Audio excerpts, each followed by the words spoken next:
name's Andrea, and in this video I'm showing how I was able to do a tire change and an oil change for the first time. So this is kind of more like a trial and error video, not a how-to video. So I used a car that we don't use anymore just because it broke down. So when you see me take off the tire, I'm putting the same tire back on. It's just for practice. And the same with the oil. So you see me taking out the oil and it comes out black. But I decided to use the same oil because my car doesn't need an oil change. So I'm just putting the same used oil back into the car, and it doesn't damage the car or anything. So every car should have like this little closet thing, and it, depending on whatever car you have, like they're located in different places. So that's the little door. Oh, and then there's a jack in here, and there's some other tools that you can use. So yeah. So I'm gonna be first showing you guys how I was able to change the tire. So right now I'm trying to loosen the bolts, not take them off, but I wasn't strong enough for some of them. So for this one I was able to loosen them, but for the other ones my uncle taught me a trick, and he showed me that you can align the wrench horizontally, and then you can just step on it and put and put your full body weight on it. I think it's easier that way. So with that I was able to loosen them up completely. So right now I'm not taking them off, like I said, just loosening them up, the ones that I couldn't do with my own strength. So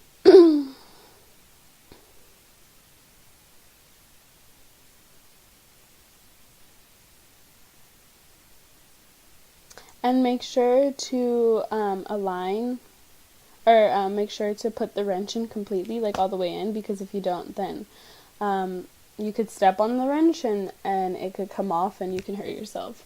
So right now I'm putting the jack in on the car. So in this car specifically, there's two ridges right here. I'm not sure if you can see it, but there's two indents on the metal part, which is where it shows where the jack is supposed to go.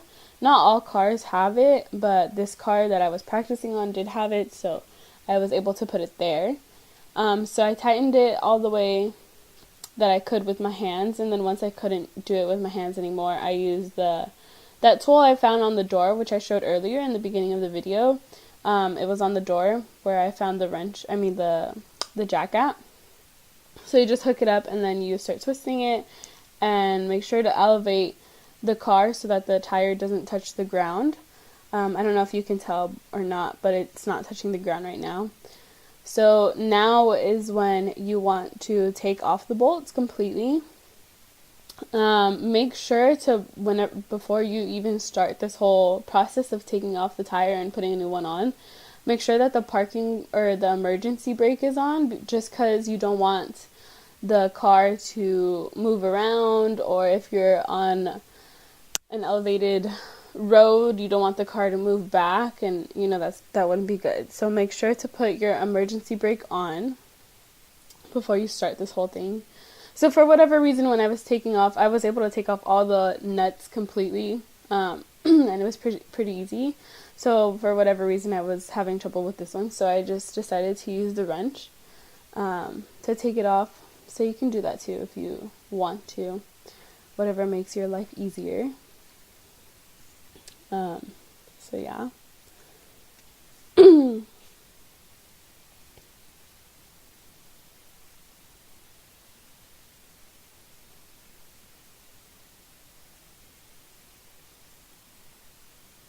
Okay, so once all the nuts are off, you can take off the tire.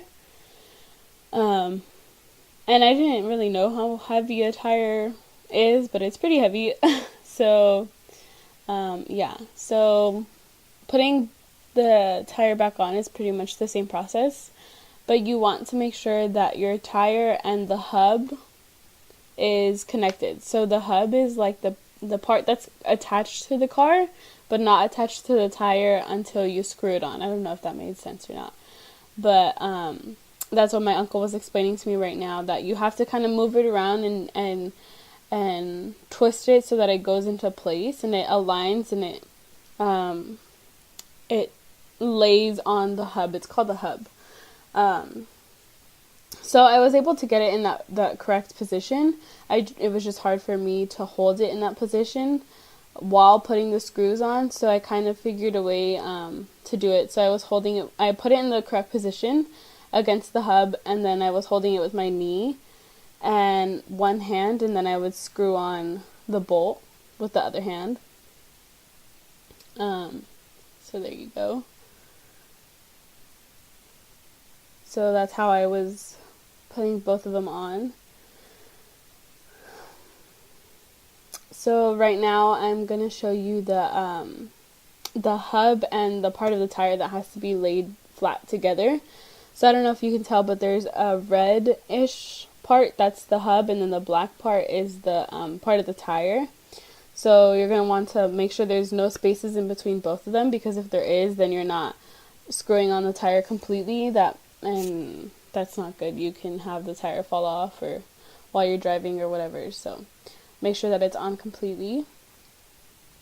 So right now I'm just screwing them on, not tightly, not yet, but I was just screwing them on. And then my uncle told me not to screw this one on because there's a specific way that the tire has to be aligned with the part of the hub. So the screw that's like on the hub, it has to be aligned with the circles on the rim. So he was showing me that there's a specific way. You have to make sure that it's in the center. The screw of the hub is in the center of the rim. So because if it's not screwed on, if it's not in the center, if it's not correctly aligned, then that means that it's not screwed on correctly, which means that it's not like tightly on. The tire's not tightly on. So he told me that I can screw that one on that I did right now, the one that's aligned. So I'm gonna screw it on with the wrench to make it nice and secure. And then once I did all of those, I'm gonna do the rest, because if one nut and screw is aligned, then all the other ones will fall into place. So that's what I'm doing right now. I'm just tightening the nuts onto the tire, onto the hub.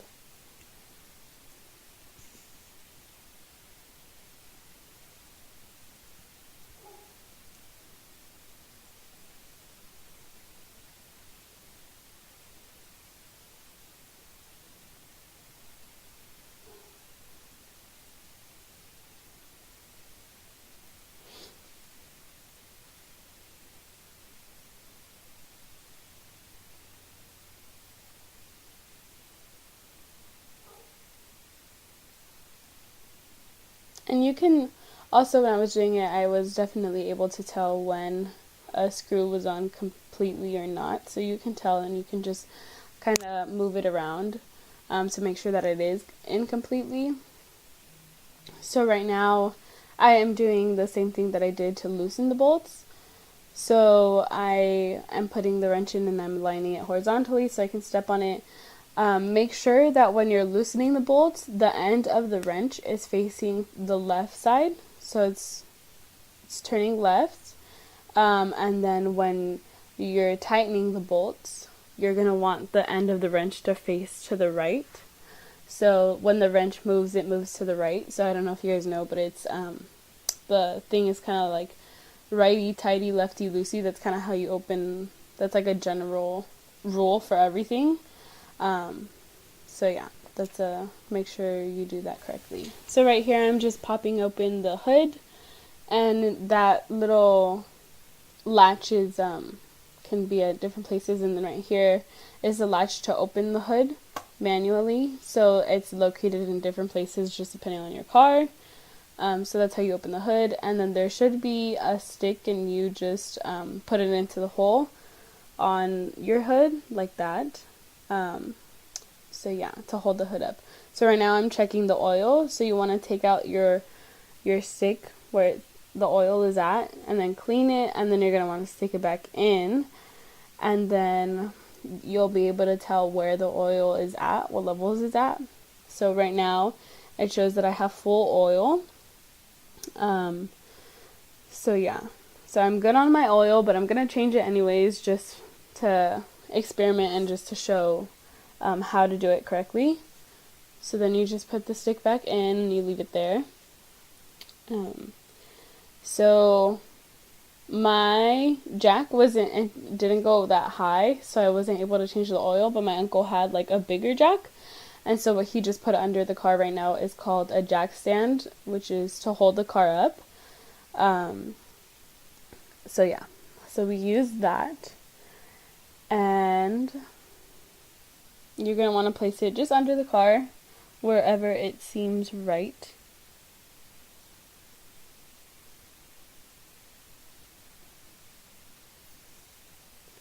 So right now, I got under the car, and I'm unscrewing the bolt to where the oil is at.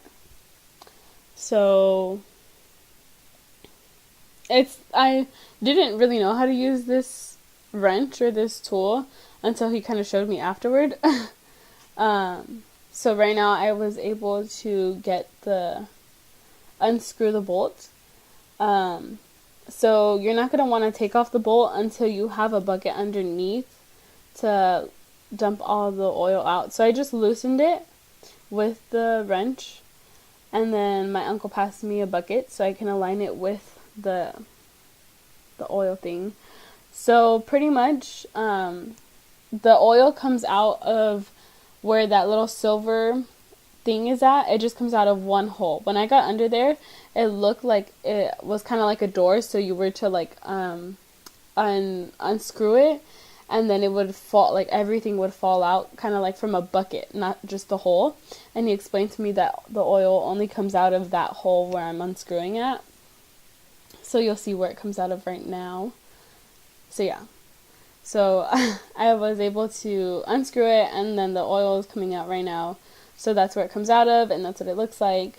So when you put oil in your car, the oil is usually a clearish kind of color.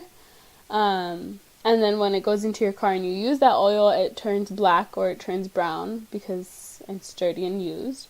So right now you're kind of looking at it from my point of view under the car. It's kind of dark. But that line right there, that's the oil falling out of the oil compartment. So yeah. So I'm just letting it come out. Once the line of oil starts thinning and there's not much oil coming out, I was able to screw the bolt back on to close it. So you're going to want to screw that on tightly.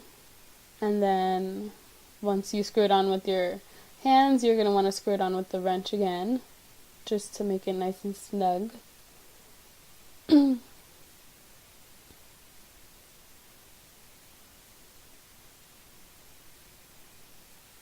I don't know why, but I had like some troubles with the wrenches that I was using. But after a while I was able to figure it out. So just make sure you know how to use the wrenches you're using and the tools that you're using. It's easier to know what you're doing before you go under there. So right now I'm just pulling out the bucket from under the car. So that's what the oil looks like, all dirty. So I don't know if you can see very well, but there's a white little thing and it has letters on it right there under from the engine. So that is the oil filter. That's what filters your oil. So, and then you're going to make sure that you want to put that bucket under, the bucket of oil under that filter, just so that when you unscrew the filter and you take it off, there might be some excess oil coming out. So the oil would fall into the bucket. So right now I'm just taking off the filter, and this is what an oil filter looks like. It's supposed to be changed every time you do an oil change. So this and the oil are the only things that change. There's nothing other than this, really. So yeah, so you put a new filter back in, and then you're ready to put oil into your car. So yeah, I'm using the same oil just because this is an old car and we don't really use it, so there's not a reason to change the oil. So I just put the same oil I took out back in, and it didn't damage the car or anything. So yeah, this is me putting in the oil. Usually the oil would come out of a gallon, like a gallon of milk. That's what it looks like. But because, like I said, I didn't buy any oil or new oil, and the car didn't need an oil change, I just got the same oil, so that's why it's coming out of a bucket. So yeah, that's pretty much all it takes to do an oil change. It's not that hard once you know where everything is at, and once you have like the proper tools. That's all there is to it, really. So I finished pouring in the oil. I kind of spilled a little bit, but that's okay. Just make sure it doesn't go everywhere. And then just tighten the cap on, and you're good to go. So I hope you guys enjoyed this video. I know I kind of messed up on the things that I was saying, but like I said, it was more like a trial and error video. So I hope you guys enjoyed and learned something from it. Thank you.